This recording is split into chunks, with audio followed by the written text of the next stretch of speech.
Hello all, എവർക്കും പുതിയൊരു വീഡിയോയിലേക്ക് സ്വാഗതം. ബ്രിട്ടീഷ് ഹിസ്റ്ററി സെക്കൻഡിലെ laissez faire, Methodism, Gladstone and Disraeli എന്ന് പറയുന്ന പാഠഭാഗമാണ് നമ്മളിപ്പോൾ ചർച്ച ചെയ്യാൻ വേണ്ടി പോകുന്നത്.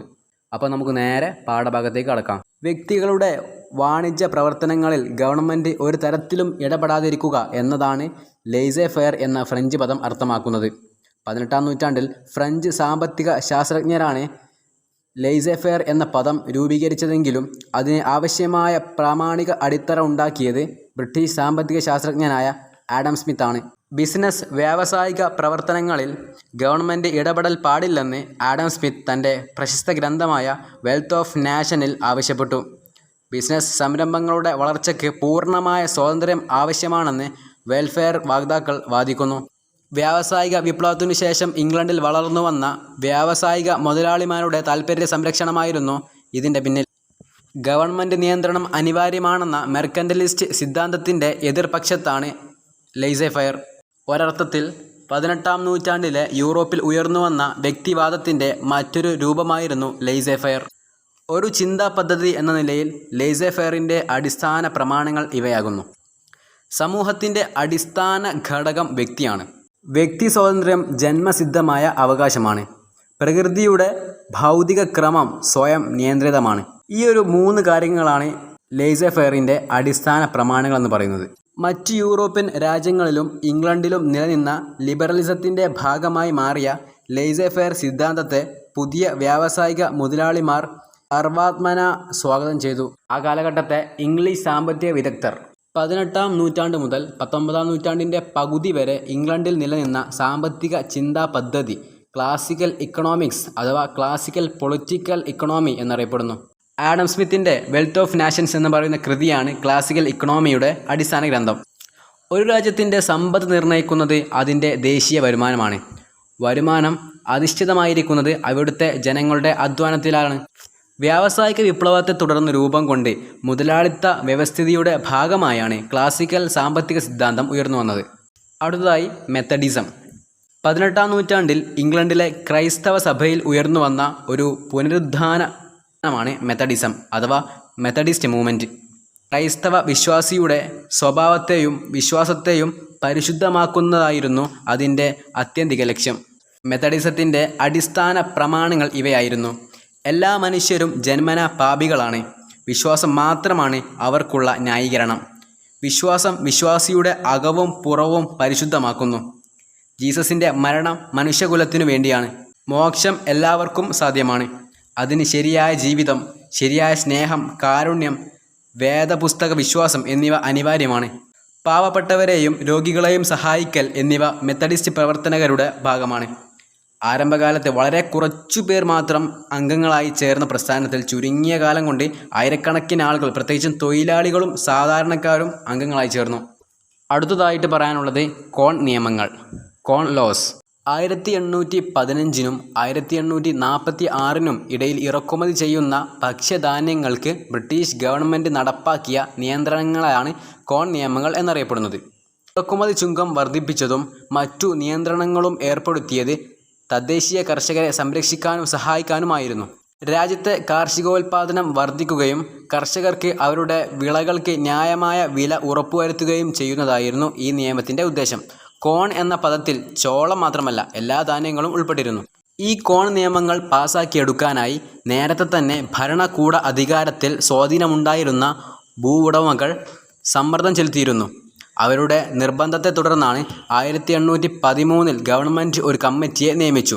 തദ്ദേശീയമായ ഭക്ഷ്യധാന്യങ്ങളുടെ ഉൽപ്പാദനം വർദ്ധിപ്പിക്കാൻ അവയുടെ ഇറക്കുമതി തടയേണ്ടതായിരുന്നുവെന്ന് കമ്മിറ്റിയുടെ നിർദ്ദേശം. ഇതോടെ രാജ്യത്ത് ധാന്യങ്ങളുടെ വില കുറഞ്ഞു. ഇറക്കുമതി വർദ്ധിച്ചതോടെ തദ്ദേശീയ കർഷകന്മാർ ദുരിതത്തിലായി. ആ ഭൂവുടമകളുടെ പിന്തുണയുള്ള ടോറി ഗവൺമെൻറ് ഈ പശ്ചാത്തലത്തിലാണ് 1815-ൽ കോൺ നിയമങ്ങൾ പാസാക്കിയത്. കോൺ നിയമങ്ങൾ നടപ്പാക്കിയതോടെ ഭക്ഷ്യധാന്യങ്ങളുടെയും ഭക്ഷ്യവസ്തുക്കളുടെയും വില ക്രമാതീതമായി വർദ്ധിച്ചു. ഇതോടെ ജനങ്ങൾ പ്രക്ഷുബ്ധരാകുകയും കോൺ നിയമങ്ങൾക്കെതിരെ സമരം നടത്തുകയും ചെയ്തു. തൊട്ടടുത്ത വർഷം ഉണ്ടായ വരൾച്ചയെ തുടർന്ന് രാജ്യത്തെ കാർഷികോൽപാദനം ഗണ്യമായിട്ട് കുറഞ്ഞു. വീണ്ടും ജനങ്ങൾ പ്രക്ഷോഭ സമരവുമായി തെരുവിലേക്കിറങ്ങി. സമരം അക്രമാസക്തമായതോടെ ശക്തമായ അടിച്ചമർത്തലുണ്ടായി. കോൺ നിയമങ്ങൾ പിൻവലിക്കണമെന്നാവശ്യപ്പെട്ടുകൊണ്ട് എല്ലാ വിഭാഗത്തിലും പെട്ട ആളുകൾ വ്യാപകമായ പ്രചാരണം നടത്തി. വില്യം ഡെയ്ലറിനെ പോലെയുള്ള രാഷ്ട്രീയ നേതാക്കളും കോൺ നിയമത്തിനെതിരെ പ്രചാരണം നടത്തി. നഗരങ്ങളിലാണ് കോൺ നിയമവിരുദ്ധ പ്രക്ഷോഭങ്ങൾ ശക്തിപ്പെട്ടത്. 1845 ബ്രിട്ടനിൽ സൂക്ഷ്മമായ ഭക്ഷ്യക്ഷാമമുണ്ടായി. ഇത് അവിടെ വലിയ പ്രക്ഷോഭങ്ങൾക്ക് കാരണമാക്കി. ഒടുവിൽ അവിടുത്തെ പ്രധാനമന്ത്രി റോബർട്ട് പീൽ പ്രതിപക്ഷ അംഗങ്ങളുടെയും പിന്തുണയോടെ 1846 കോൺ നിയമങ്ങൾ പിൻവലിച്ചു. അടുത്തതായിട്ട് പറയാനുള്ളത് ഗ്ലാഡ്സ്റ്റൺ ലിബറൽ നയം, Gladstone and liberal policy.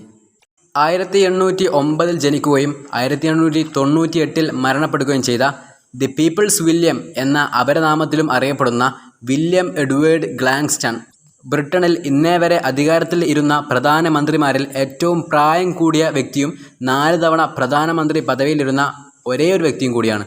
Liberal പാർട്ടിയുടെ നേതാവായി അധികാരത്തിലെത്തിയ അദ്ദേഹത്തിൻ്റെ പ്രധാന രാഷ്ട്രീയ പ്രമാണങ്ങൾ ഇവയായിരുന്നു: ലെസേ ഫെയർ, സാമ്പത്തിക ധനത്തിലധിഷ്ഠിതമായ സ്വതന്ത്ര വ്യാപാരം, അവസര സമത്വം, ഉദാരത ഇവയായിരുന്നു അദ്ദേഹത്തിൻ്റെ പ്രധാനപ്പെട്ട പ്രമാണങ്ങൾ. അദ്ദേഹത്തിൻ്റെ ഈയൊരു നയങ്ങളും പരിപാടികളും അറിയപ്പെട്ടത് ഗ്ലാഡ്സ്റ്റൺ ലിബറലിസം എന്ന പേരിലാണ്. തൊഴിലാളികൾക്കിടയിൽ അദ്ദേഹത്തിനുണ്ടായിരുന്ന ജനകീയതയുടെ പേരിലാണ് അദ്ദേഹത്തിന് പീപ്പിൾസ് വില്യം എന്ന പേര് ലഭിച്ചത്. അയർലൻഡിന് സ്വയംഭരണം നൽകണമെന്ന് ഗ്ലാഡ്സ്റ്റൺ ശക്തമായ നിലപാടെടുത്തിരുന്നു. സ്വതന്ത്ര വ്യാപാരത്തെ ശക്തമായി അനുകൂലിച്ച അദ്ദേഹം അധികാരത്തിലിരുന്നപ്പോൾ പല വിധത്തിലുള്ള താരിഫുകളും നികുതികളും കുറക്കുകയോ നീക്കം ചെയ്യുകയോ ചെയ്തു. ബ്രിട്ടനിൽ ആദ്യമായി ഒരു ദേശീയ വിദ്യാഭ്യാസ സമ്പ്രദായം നടപ്പാക്കിയത് ഇദ്ദേഹമായിരുന്നു. ബ്രിട്ടീഷ് ജനാധിപത്യ സമ്പ്രദായ വളർച്ചയുടെ മുഖ്യ ശില്പികളിൽ ഒരാളായും അദ്ദേഹത്തെ പരിഗണിക്കപ്പെടുന്നു. അടുത്തതായിട്ട് ഡിസ്രായേലി കൺസർവേറ്റിസം. 1868 അന്നത്തെ പ്രധാനമന്ത്രി ഡെർബി പ്രഭു റിട്ടയർ ചെയ്തപ്പോൾ കിട്ടിയ അവസരത്തിൽ പ്രധാനമന്ത്രി പദവിയിലെത്തിയ ഡിസ്രായേലി തുടർന്നു വന്ന പൊതു തെരഞ്ഞെടുപ്പിൽ പരാജയപ്പെട്ടു. 1874 തെരഞ്ഞെടുപ്പിൽ വീണ്ടും ജയിച്ച അദ്ദേഹം തുടർന്നു വന്ന 5 വർഷം പ്രധാനമന്ത്രിയായി. വൺ നേഷൻ കൺസർവേറ്റിസം അഥവാ ടോറി ഡെമോക്രസി എന്നതായിരുന്നു ഡിസ്രായേലിയുടെ രാഷ്ട്രീയ ദർശനം. പാരമ്പര്യ സ്ഥാപനങ്ങളെ നിലനിർത്തി രാഷ്ട്രീയ ജനാധിപത്യവും ജനനന്മക്കാവശ്യമായ സാമ്പത്തിക പരിപാടികളും നടപ്പിലാക്കുക എന്നതാണ് ടോറി ഡെമോക്രസി ലക്ഷ്യമാക്കിയത്. ബ്രിട്ടീഷ് സാമ്രാജ്യത്തിൻ്റെ വക്താവായിരുന്നു ഡിസ്രായേലി. ഭൂപ്രഭുത്വവും തൊഴിലാളി വർഗവും തമ്മിലുള്ള ഒരു സഖ്യം അദ്ദേഹം വിഭാവനം ചെയ്തു. വ്യാവസായിക മുതലാളിമാരോട് അദ്ദേഹത്തിന് വലിയ താല്പര്യമൊന്നും ഉണ്ടായിരുന്നില്ല. പൊതുവെ ഒരു ജനകീയ സാഹിത്യകാരൻ എന്ന നിലയിൽ അറിയപ്പെട്ട ഒരു നോവലിസ്റ്റായിരുന്നു ഡിസ്രായേലി. ഹെൻറിറ്റ ടെബിൾ, ലോതയർ, വെനസ്റ്റിയ, എൻഡിമിയോൺ തുടങ്ങിയവയാണ് അദ്ദേഹത്തിൻ്റെ പ്രധാനപ്പെട്ട നോവലുകൾ. ആത്മകഥാംശങ്ങൾ അന്തർലീനമായ റൊമാൻറ്റിക് സോഷ്യൽ കോമഡികളായിരുന്നു അദ്ദേഹത്തിൻ്റെ പ്രധാന നോവലുകൾ. അദ്ദേഹം പ്രധാനമന്ത്രിയായിരുന്നപ്പോൾ പ്രസിദ്ധീകരിച്ച ലോതയർ അന്നത്തെ ബെസ്റ്റ് സെല്ലർ നോവലുകളിൽ ഒന്നായിരുന്നു. അപ്പോൾ ഇത്രയൊക്കെ കാര്യങ്ങളാണ് ഈ ഒരു പാഠത്തിൽ അഥവാ ലെയ്സേ fair, Methodism, Gladstone and Disraeli എന്ന് പറയുന്ന ഈ ഒരു പാഠഭാഗത്തിൽ നമുക്ക് ചർച്ച ചെയ്യാനുള്ളത്. ഈ ഒരു വീഡിയോ നിങ്ങൾക്ക് ഉപകാരപ്രദമായെന്ന് കരുതുന്നു. ഉപകാരപ്രദമായെങ്കിൽ തീർച്ചയായും നമ്മുടെ ചാനൽ സബ്സ്ക്രൈബ് ചെയ്യുക. പരമാവധി നിങ്ങളുടെ ഫ്രണ്ട്സുകളിലൊക്കെ ഷെയർ ചെയ്യുക. മറ്റൊരു വീഡിയോയുമായി വീണ്ടും കാണാം. Good bye.